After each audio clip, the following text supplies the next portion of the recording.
जय श्रीमन नारायण। दोस्तों आप सभी को प्रणाम, नमस्ते। आज मैं आपको महाभारत से शिशुपाल वध की कहानी सुनाता हूं। आपको जो भगवान कृष्ण को शिशुपाल ने आक्षेपपूर्ण वचन कहे थे वो भी मैं आपको महाभारत, देखिए मेरे हाथ में है गीता प्रेस गोरखपुर की, उसमें से मैं आपको बताता हूं कि उस दिन क्या हुआ था और शिशुपाल ने क्या क्या वचन भगवान श्री कृष्ण के लिए आक्षेपपूर्ण वचन कहे थे और किस तरह से भगवान श्री कृष्ण ने उसका वध किया था। तो दोस्तों आप लोग इस वीडियो में बने रहें और अगर आप चैनल पे नए हैं तो मेरे चैनल को सब्सक्राइब कर लीजिए और आपका जो विषय हो उस पर कमेंट कर दीजिए। मैं उस विषय पर भी आपको महाभारत से वीडियो बनाकर दूंगा। भारत का प्रथम खंड है, उसमें दो पर्व आते हैं, आदि पर्व और सभा पर्व। यह कथा आती है सभा पर्व के अंतर्गत। आदि पर्व और सभा पर्व दो मुख्य पर्व हैं, फिर उसमें भी कई सारे छोटे छोटे पर्व हैं। तो अर्घाभिहरण पर्व में ये शिशुपाल वध वाला वृत्तांत आता है। शिशुपाल उवाच नायमर्हति वार्ष्णेयस्तिष्ठत्स्वः महात्मसु महीपतिषु कौरव्य राजवत् पार्थिवार्हणम् नायं युक्त समाचार पाण्डवेषु महात्मसु यत्कामात् पुण्डरीकाक्षं पाण्डवार्चितवानसि बालायूयं न जानिध्वं धर्मः सूक्ष्मो हि पाण्डवा अयं च स्मृति क्रांतो रापगेयोल्पदर्शनः।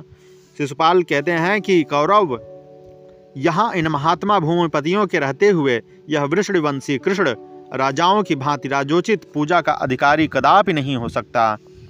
महात्मा पांडवों के लिए यह विपरीत आचार कभी उचित नहीं है। पांडुकुमार, तुमने स्वार्थवश कमल नयन श्री कृष्ण का पूजन किया है। पांडवों, अभी तुम लोग बालक हो, तुम्हें धर्म का पता नहीं, क्योंकि धर्म का स्वरूप अत्यंत सूक्ष्म है।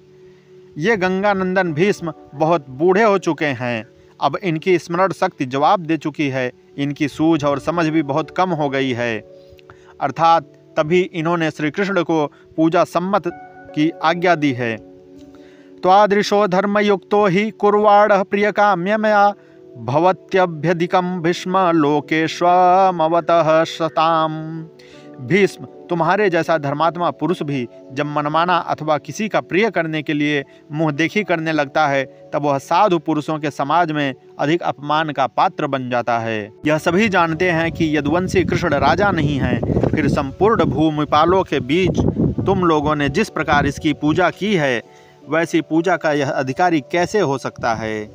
अथवा मन्यसे कृष्णं स्थविरं कुरु पुंगव वसुदेवे स्थिते वृद्धे कथर्महति तत्सुतः अथवा वासुदेवोऽपि प्रियकामो निवृत्तवान् द्रुपदे तिष्ठति कथं माधवो हर्ति पूजनम् आचार्यं मनुष्य कृष्णमथवा कुरुनन्दनं द्रोणे तिष्ठति वार्ष्णेयं कस्मादर्चितवानसि। अर्थात कुरुपुंगव, अथवा यदि तुम श्री कृष्ण को बड़ा बूढ़ा समझते हो तो इसके पिता वृद्ध वसुदेव जी के रहते हुए उनका यह पुत्र कैसे पूजा का पात्र है। अथवा यह मान लिया जाए कि वासुदेव कृष्ण तुम लोगों का प्रिय चाहने वाला और तुम्हारा अनुसरण करने वाला सुहृद है, इसलिए तुमने इसकी पूजा की है, तो भी यह ठीक नहीं, क्योंकि तुम्हारे सबसे बड़े सुहृद तो राजा द्रुपद हैं।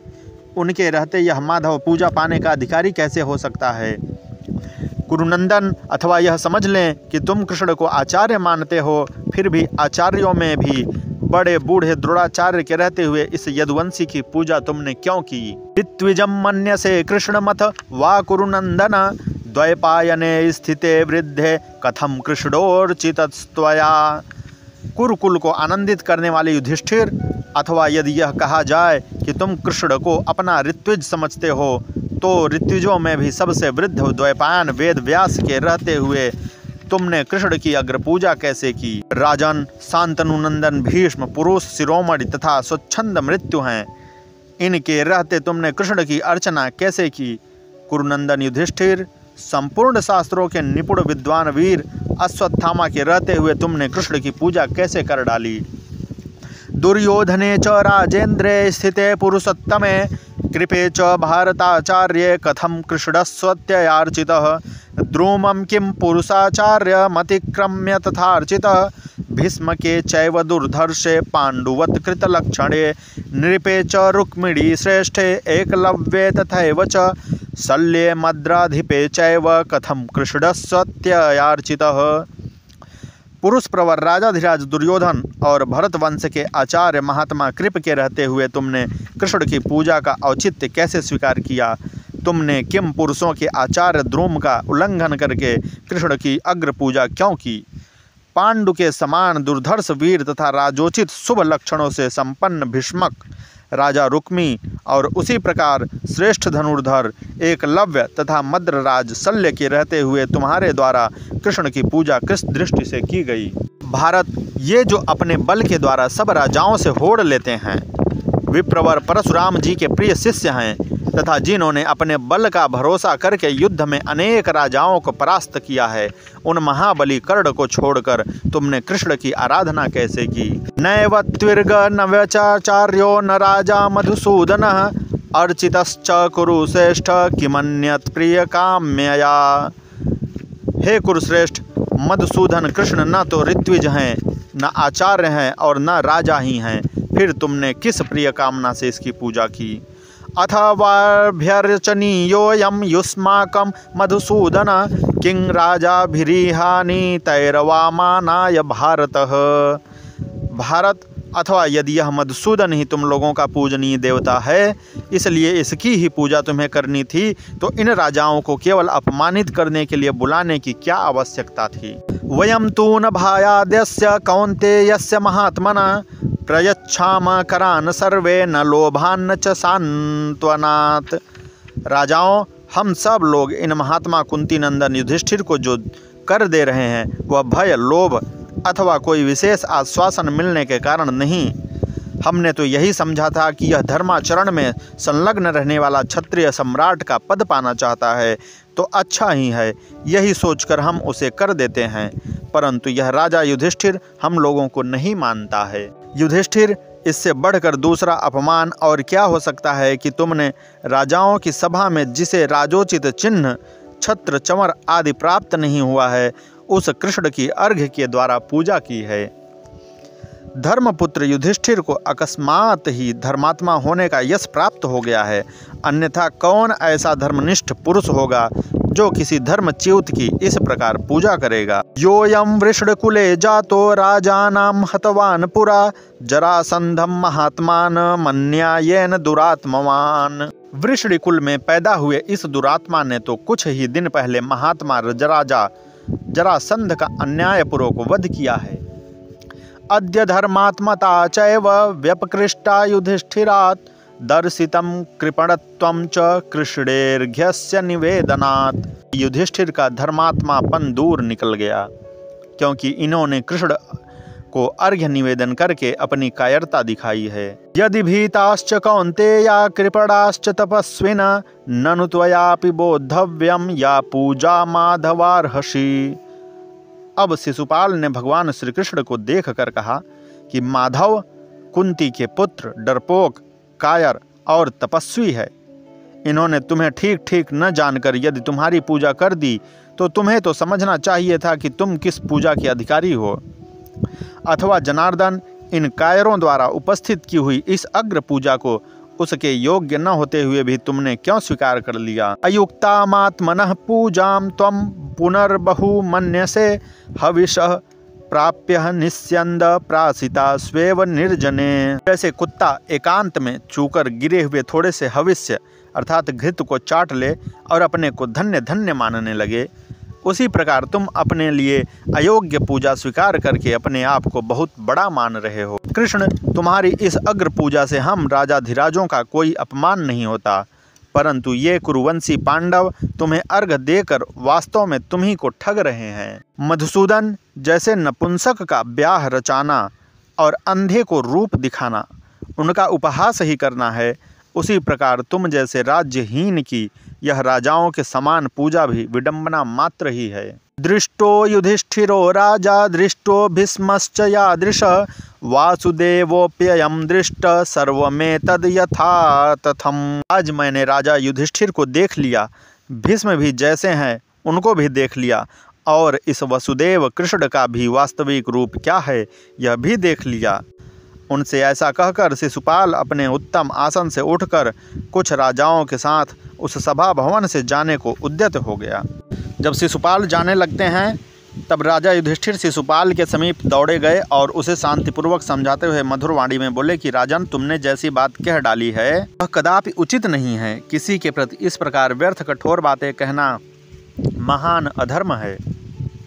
शांतनु नंदन भीष्म जी धर्म के तत्व को न जानते हो ऐसी बात नहीं है, अतः तुम इनका अनादर न करो। युधिष्ठिर जी कहते हैं कि देखो, ये सभी नरेश, जिनमें से कई तो तुम्हारी अपेक्षा बहुत बड़ी अवस्था के हैं, श्री कृष्ण की अग्र पूजा को चुपचाप सहन कर रहे हैं। इस प्रकार तुम्हें भी इस विषय में कुछ नहीं बोलना चाहिए। चेदिराज, भगवान श्री कृष्ण को यथार्थ रूप से हमारे पितामह भीष्म जी ही जानते हैं।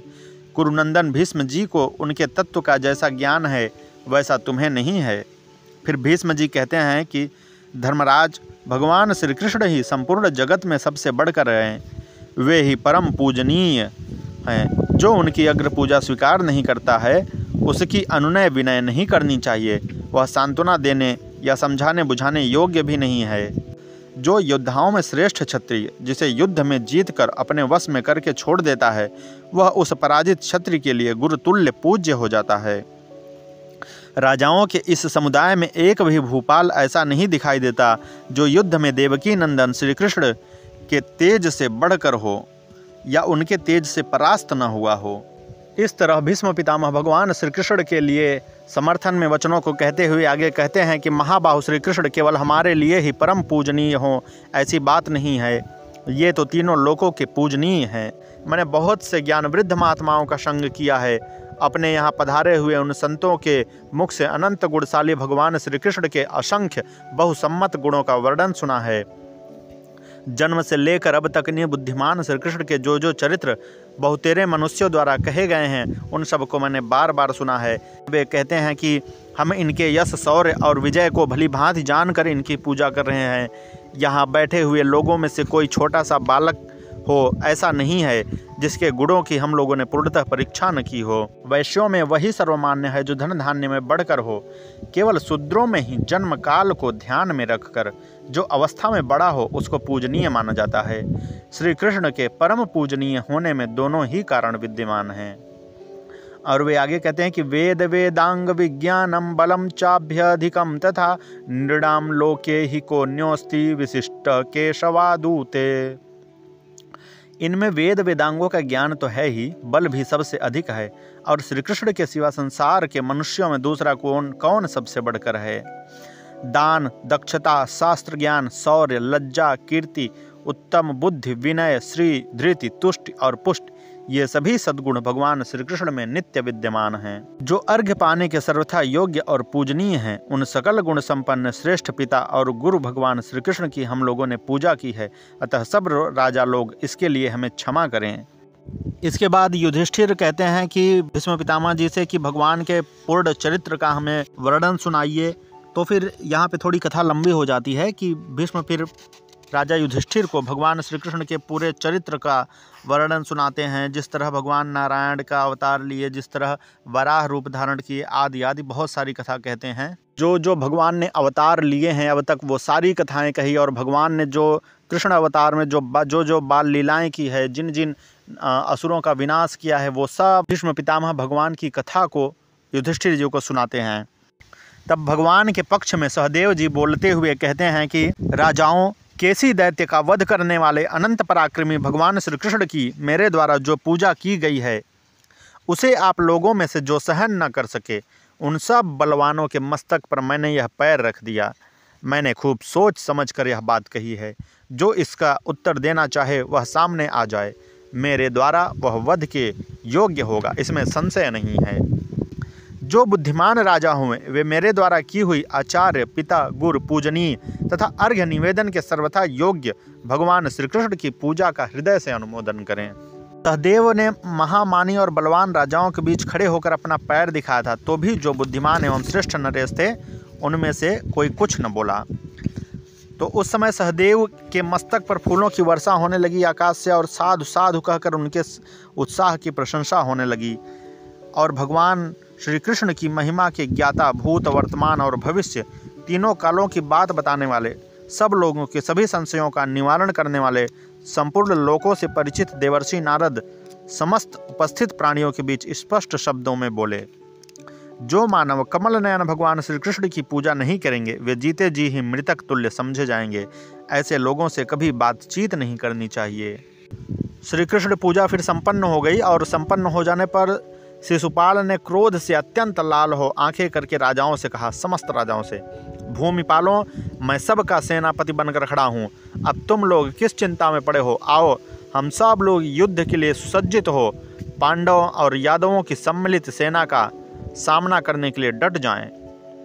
इस प्रकार उन राजाओं को युद्ध के लिए उत्साहित करते हुए चेदिराज ने युधिष्ठिर के यज्ञ में विघ्न डालने के लिए उद्देश्य से राजाओं से सलाह की। शिशुपाल के इस प्रकार बुलाने पर उसके सेनापतित्व में सुनीत आदि कुछ प्रमुख नरेशगण चले आए। वे सब के सब अत्यंत क्रोध से भर रहे थे। उन सब ने कहा कि युधिष्ठिर के अभिषेक और श्री कृष्ण की पूजा का कार्य सफल न हो ऐसा प्रयत्न करना चाहिए। और इस निर्णय पर पहुंचकर वे सभी नरेश क्रोधित और मोहित हो गए, अर्थात क्रोध से मोहित हो गए। सहदेव की बातों से अपमान का अनुभव करके अपनी शक्ति की प्रबलता का विश्वास करके राजाओं ने यह बात कही कि अपने सगे संबंधियों के मना करने पर भी उनका क्रोध से तमतमाता हुआ शरीर सिंहों के समान सुशोभित हुआ, जो मांस से वंचित कर दिए जाने के कारण दहाड़ रहे हों। तो ये सब जब कृत्य होता है तो युधिष्ठिर जी को चिंता होती है और भीष्म जी उन्हें सांत्वना देते हुए बहुत सारे शब्द कहते हैं। फिर शिशुपाल द्वारा भीष्म की निंदा हो जाती है। शिशुपाल बोलता है कि कुल को कलंकित करने वाले भीष्म, तुम अनेक प्रकार की विभीषिकाओं द्वारा इन सब राजाओं को डराने की चेष्टा कर रहे हो। बड़े बूढ़े होकर भी तुम्हें अपने इस कृत्य पर लज्जा क्यों नहीं आती? तुम तीसरी प्रकृति में स्थित हो, अर्थात नपुंसक हो, अतः तुम्हारे लिए इस प्रकार धर्म विरुद्ध बातें कहना उचित ही है। फिर भी यह आश्चर्य है कि तुम समूचे कुरुकुल के श्रेष्ठ पुरुष कहे जाते हो। नाविनौरीव संबद्धा यथांधो बांधमिन्वितात तथा भूता ही कौरव्या येषां भीष्म त्वमग्रणी। भीष्म जैसे एक नाव दूसरी नाव में बांध दी जाए, एक अंधा दूसरे अंधे के पीछे चले, वही दशा इन सब कौरवों की है जिन्हें तुम जैसा अगुआ मिला है। तुमने श्री कृष्ण के पूतना वध आदि कर्मों का जो विशेष रूप से वर्णन किया है उससे हमारे मन को पुनः बड़ी चोट पहुंची है। भीष्म, तुम अपने ज्ञानीपन का बड़ा घमंड है, परंतु तुम हो वास्तव में बड़े मूर्ख। इस केशव की स्तुति करने की इच्छा होते ही तुम्हारी जीभ के सैकड़ों टुकड़े क्यों नहीं हो जाते? भीष्म, जिसके प्रति मूर्ख से मूर्ख मनुष्यों को भी घृणा करनी चाहिए, उस ग्वालिये के लिए तुम ज्ञान वृद्ध होकर भी स्तुति करना चाहते हो। यह तो बड़े आश्चर्य की बात है। यद्यनेन हतो बाल्ये शकुनिश्च मत्रम किम तौ वाश्ववृषभौ भीष्म यौन युद्ध विशारदौ। भीष्म, यदि इसने बचपन में एक पक्षी बकासुर को अथवा जो युद्ध की कला से सर्वथा अनभिज्ञ थे उन अश्व, केसी और वृषभ अरिष्टासुर नामक पशुओं को मार डाला, तो इसमें क्या आश्चर्य की बात हो गई? चेतनारहितं काष्ठं यद्यनेन निपातितं पादेन शकटं भीष्म तत्र किं कृतमद्भुतम्। भीष्म, छकड़ा क्या है? चेतना शून्य लकड़ियों का ढेर ही तो है।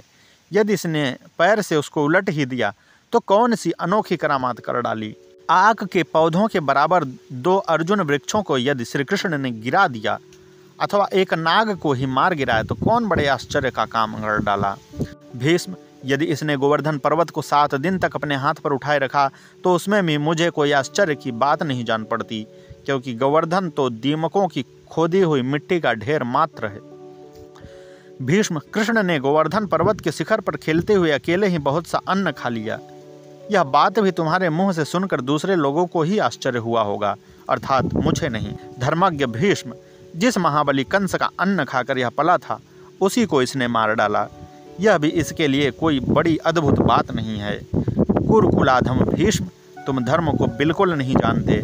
मैं तुमसे धर्म की जो बात कहूँगा वह तुमसे संत महात्माओं के मुख से भी नहीं सुनी होगी। स्त्रीषु गौषु न शस्त्राणि पातयेद ब्राह्मणेषु च यस्य चान्नानि भुजिन्त यत्र च स्यात् परित्रक्षयः। स्त्री पर, गौर पर, ब्राह्मणों पर तथा जिसका अन्न खाया अथवा जिनके यहाँ अपने को आश्रय मिला हो उन पर भी हथियार न चलाए। भीष्म, जगत में साधु धर्मात्मा पुरुष सज्जनों को सदा इसी धर्म का उपदेश देते रहते हैं, किंतु तुम्हारे निकट यह सब धर्म मिथ्या दिखाई देता है। इस तरह से भीष्म को बहुत आक्षेपपूर्ण वचन बोलता है। फिर शिशुपाल की बात पर भीमसेन जी को क्रोध आ जाता है शिशुपाल बोलता है कि महाबली राजा जरासंध मेरे लिए बड़े सम्माननीय थे। वे कृष्ण को दास समझकर इनके साथ युद्ध लड़ना नहीं चाहते थे। तब इस केशव ने जरासंध वध के लिए भीमसेन और अर्जुन को साथ लेकर जो नीच कर्म किया है उसे कौन अच्छा मान सकता है। पहले तो चैत्यक गिर के शिखर को तोड़कर बिना दरवाजे के ही इसने नगर में प्रवेश किया। उस पर भी छद्म वेश बना लिया और अपने को ब्राह्मण प्रसिद्ध कर दिया। इस प्रकार इस कृष्ण ने भूपाल जरासंध का प्रभाव देखा। उस धर्मात्मा जरासंध ने जब इस दुरात्मा के आगे ब्राह्मण अतिथि के योग्य पाद्य आदि प्रस्तुत किए, तब इसने यह जानकर कि मैं ब्राह्मण नहीं हूँ, उसे ग्रहण करने की इच्छा नहीं की। कौरव भीष्म तत्पश्चात जब उन्होंने कृष्ण, भीम और अर्जुन तीनों से भोजन का आग्रह करने का किया, तब इस कृष्ण ने ही उसका निषेध किया था। मूर्ख भीष्म, यदि यह कृष्ण संपूर्ण जगत का कर्ता धर्ता है जैसा कि तुम इसे मानते हो, तो यह अपने को भली भांति ब्राह्मण भी क्यों नहीं मानता। मुझे सबसे बड़े आश्चर्य की बात तो यह जान पड़ती है कि ये पांडव भी तुम्हारे द्वारा इस सन्मार्ग से दूर हटा दिए गए हैं, इसलिए ये भी कृष्ण के इस कार्य को ठीक समझते हैं। अथवा भारत, स्त्री के समान धर्म वाले नपुंसक और बूढ़े तुम जैसे लोग जिनके सभी कार्यों में पथ प्रदर्शन करते हैं, उनको ऐसा समझना कोई आश्चर्य की बात नहीं है। भीम जी को यह सब अपने पितामह के लिए सुनकर बहुत क्रोध आता है। फिर उनको समझाते हुए भीष्म जी उसके पूर्व जन्म का वृत्तांत कहते हैं।